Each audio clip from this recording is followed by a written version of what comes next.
Bonjour à tous et à toutes, me revoilà pour la vidéo numéro 3 sur mon junk journal. Donc j'ai pas filmé la façon dont j'ai cousu les pages, mais je vais essayer de vous expliquer comment j'ai fait à la façon de Johanna et de plein d'autres personnes, je pense aussi, parce que ça doit pas être elle qui a inventé ça, je ne pense pas. Donc voilà ce que ça donne pour l'instant. Donc ce que j'aime bien, ce que je trouve sympa, bon on a déjà vu ça en scrap, hein, des albums faits comme ça, mais moi j'en ai pas fait souvent. Donc voilà les liens apparents sur la tranche, voilà le mot que j'avais, qui me revenait pas hier, la tranche du livre, voilà, donc ça je vais le laisser comme ça, apparent. Il y en a qui choisissent de cacher, mais moi je trouve ça sympa. Bon après moi c'est pas super régulier, vous voyez, mais bon ça me convient tout à fait. Comme je le dis dans les junk journal, on cherche pas la symétrie parfaite, l'unité parfaite, hein, c'est justement voilà, on laisse libre cours un petit peu à l'inégalité des choses. Et donc ça, je vais recouvrir aussi, bien sûr. Donc ça, je pense que je ne vous l'avais pas montré non plus. J'ai pris une chute de mon tissu qui était à l'intérieur pour mettre sur la tranche, pour cacher la tranche, surtout que j'avais mis un coup de cutter qui se voyait bien. Et puis comme ça rappelle aussi l'intérieur. Donc voilà ce que ça donne, vous voyez, le junk journal. Moi, je suis plutôt contente. Voilà. Comme je vous le disais, ça dépasse un petit peu sur le côté, là, mais c'est justement ce côté qui est sympa. Et je vais faire aussi quand même, c'est-à-dire que sur pas mal de pages, je vais mettre des petits bouts de tissu que je vais coudre, soit à la main, soit avec la petite machine que j'ai trouvée, donc c'était pas à Nos, c'était chez Lidl, une petite pfaff, comme ça me permettra de la tester également. Et puis bah, j'adore ça, hein, des petits galons de plein de couleurs différentes là sur les pages à la façon d'onglet. Donc finalement je n'ai fait que 3 lots, vous voyez, de feuillets. Voilà, je baisse un peu parce que dès que je monte le livre c'est flou, mon appareil ne fait pas la pointe. Et donc voilà, c'est même déjà pas mal serré, vous voyez, avec 3 lots. Bon, faut dire que j'ai mis pas mal de pages, donc je vous en montre un, mais j'ai fait exactement la même chose pour les autres. Donc voilà ce que ça donne pour l'instant. Voilà, je vais vous feuilleter le premier livret. Alors ça va pas rester comme ça. Ce qui est sympa après, c'est une étape encore plus sympathique à faire, artistique, c'est-à-dire que par-dessus, on va faire des petites enveloppes, des petites cachettes, on peut faire du tamponnage, on peut mettre des stickers, voilà, plein de choses différentes.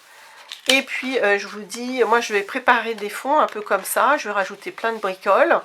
Ça permet aussi de liquider pas mal de choses qu'on a dans nos tiroirs depuis très longtemps. Et puis je mettrai des petites photos, des toutes petites photos avec que je vais tirer avec ma selfie. Donc après, ben voilà, c'est l'autre moitié. Et puis les autres, j'ai fait exactement la même chose, c'est-à-dire le même montage, pas forcément les mêmes motifs, mais quand il y avait un calque, j'ai mis un calque, quand j'ai mis une feuille de musique, j'ai mis une feuille de musique, etc.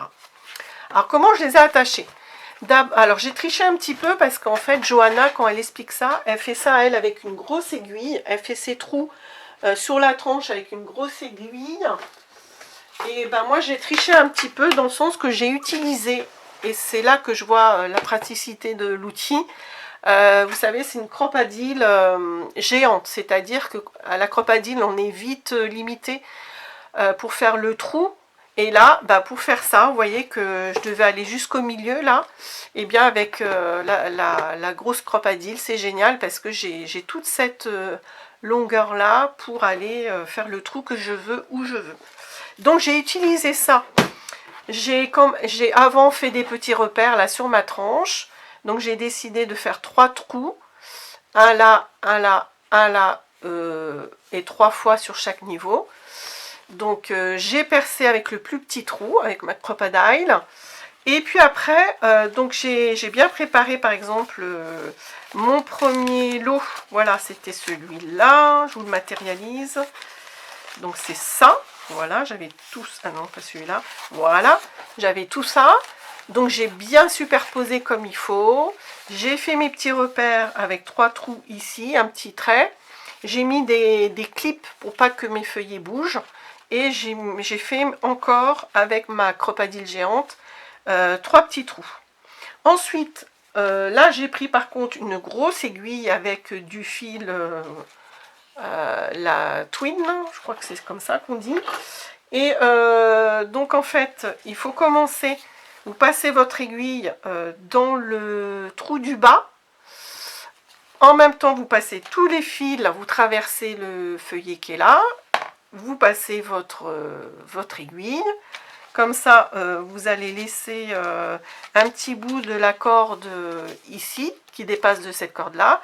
Après, vous faites ça, vous passez ici, vous repassez à l'intérieur, de façon à ce qu'il y ait en fait, à chaque fois, un fil ici, un fil ici, un fil ici, un fil ici.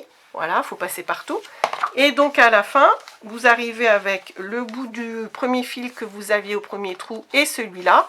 Et puis, vous faites le petit nœud que j'ai mis, que vous voyez ici.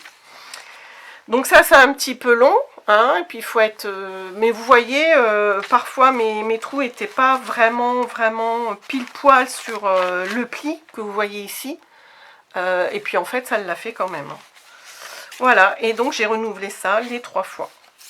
Donc voilà, comme vous voyez c'est assez spécial comme truc, mais moi j'aime beaucoup.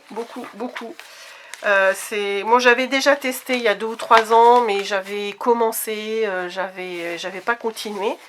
Et puis là, je suis bien décidée à aller jusqu'au bout. Donc là, je voulais juste vous montrer la façon dont j'ai assemblé voilà, les feuillets. Et puis la 4e vidéo, ce sera certainement comment j'habille un petit peu les pages. Donc c'est pareil, Johanna, il y a beaucoup de vidéos sur la... Même si c'est une américaine, on regarde les vidéos et puis on n'a pas besoin de comprendre l'américain. Hein. On comprend bien ses idées avec les images. Et elle donne pas mal d'idées sur comment utiliser le masking tape, par exemple, les stickers, les enveloppes, etc., etc. Voilà, je vous laisse là-dessus pour cette 3e vidéo. Et puis voilà, si vous avez des questions, n'hésitez pas. Au revoir, à bientôt.